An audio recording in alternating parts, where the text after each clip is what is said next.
Lelaki umur 75 tahun disaman pandu kereta di lorong motosikal.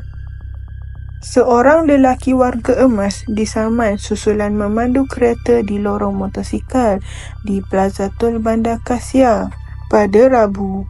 Ketua Polis Daerah Seberang Perai Selatan, Superintendent J. Januari Sewu berkata pihaknya telah terkesan satu video yang dimuat naik di aplikasi TikTok selama 36 saat. Jelas beliau, hasil siasatan mendapati insiden berlaku jam 3.30 petang ketika lelaki berusia 75 tahun itu memandu kereta Produa Azia. Katanya, susulan itu pihak polis berjaya mengesan lelaki terbabit sebelum memintanya tampil di Ibu Pejabat Polis Daerah Seberang Perai Selatan untuk tindakan lanjut. Siasatan lanjut itu mendapati lelaki itu dalam perjalanan dari Butterworth menuju ke Batu Kawan, namun mendakwa tidak menyedari tersilap memasuki ke lorong motosikal. Dia hanya tersedar selepas terdengar bunyi horn kenderaan lain, namun tetap meneruskan perjalanannya. Susulan itu, kita mengeluarkan saman terhadap lelaki berkenaan mengikut Peraturan Kaedah 8/3 Kaedah Lalu Lintas Jalan 1959 kerana tidak mematuhi papan tanda di laluan trafik.